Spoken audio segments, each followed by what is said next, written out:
E aí, você já se perguntou como que ocorreu o processo de eletrificação do estado do Ceará? Ou como ele faz energia? Se você ainda não sabe, assista esse vídeo aqui que eu vou te mostrar. Durante boa parte da sua existência, o estado do Ceará não produzia nada de eletricidade. E, inicialmente, a principal matéria-prima utilizada para a iluminação artificial era a vela, proveniente da cera de carnaúba. As lamparinas e lampiões eram alimentados por azeite de peixe. Fora isso, a única iluminação que tinha era o sol durante o dia e a lua no período da noite. Mas essa situação se perdurou até 1866, com a chegada da empresa inglesa The Ceará Gas Company, lá em Fortaleza.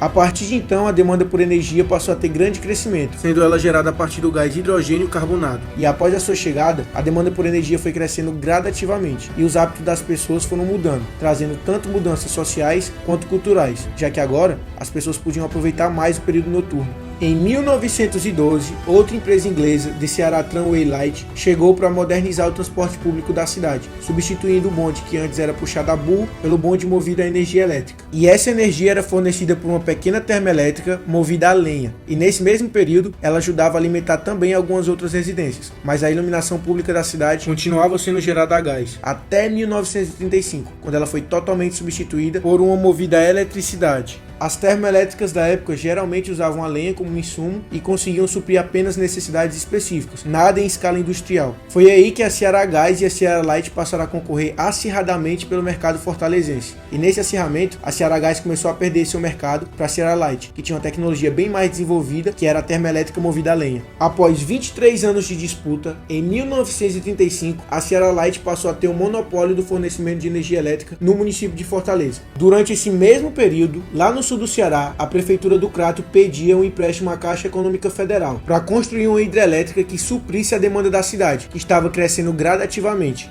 No pós-guerra, a empresa inglesa Light entrou em crise e o interventor federal do Ceará na época, Acrisio Moreira, via decreto estadual, encampou a empresa. Nesse período, foram criadas as companhias Conefor e Serviluz, que assumiram o controle pela distribuição de energia elétrica na cidade de Fortaleza. A partir de então, a energia elétrica, que antes era produzida em termoelétricas movidas a lenha, passava a ser gerada por termoelétricas movidas a óleo diesel e alimentavam a maior parte da cidade. O tempo foi passando e os hábitos de consumo por energia foram ficando cada vez maiores. A demanda por eletrodomésticos se ampliava e as propagandas em jornais estavam cada vez mais frequentes. Foi então criada em 1945 a Companhia Hidroelétrica de São Francisco, a CHESF, que tinha por objetivo construir a hidroelétrica de Paulo Afonso, na Bahia, e fornecer energia elétrica para toda a região do Nordeste. 10 anos após seu funcionamento, a energia elétrica dessa hidrelétrica chega ao Ceará e em julho de 1959 é inaugurado com muita festa o primeiro poste, o E11 2001, 1,5 km distante do centro de Juazeiro do Norte, e esse evento marcava a chegada dessa energia no estado do Ceará. Essa rede elétrica se deu no sul do estado e foi subindo com o tempo, e em 1965 a energia de Paulo Afonso chega em Fortaleza, que 2 anos após inaugurou os primeiros ônibus movidos a energia elétrica, que fazia as rotas Bezerra de Menezes e Parangaba. Para gerir todo esse sistema de distribuição, em 1971, o governador César Caos criou a Companhia de Eletricidade do Ceará, a Coelce, que ficou funcionando até 1998, quando foi privatizada no governo Tasso Gereissati.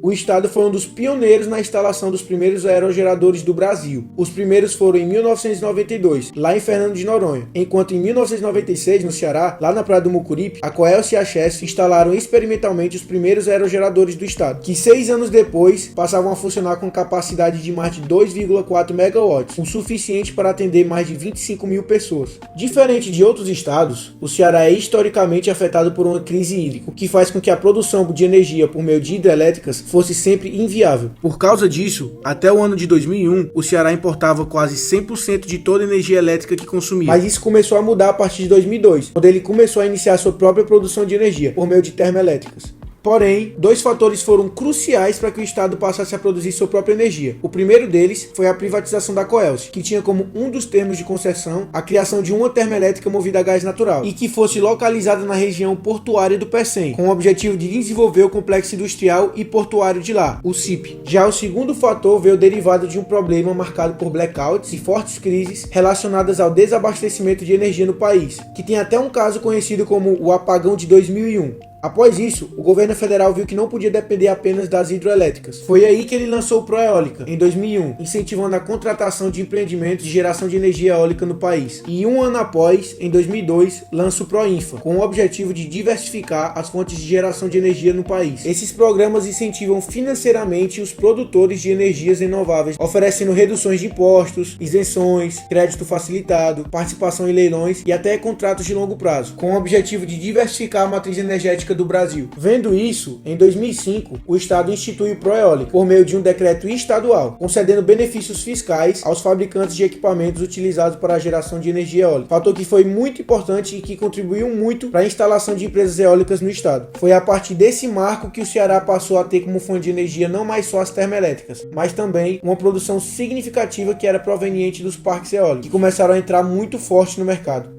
E em 2011, no município de Itauá, é inaugurada a primeira usina solar do estado, com cerca de 4.680 painéis solares, o que representava 0,12% de toda a energia produzida no estado. Atualmente, em 2023, o estado produz mais de 60% de sua energia somente por fontes renováveis, além de ser autossuficiente, produzindo mais do que consome. Porém, muitas questões ambientais e sociais são discutidas até hoje, e alguns questionamentos são feitos. Será mesmo que o Estado está passando por uma transição energética? E se está, será que essa transição energética é justa? Se você deseja saber mais pelo assunto, assiste o próximo vídeo do canal que está com o link na descrição.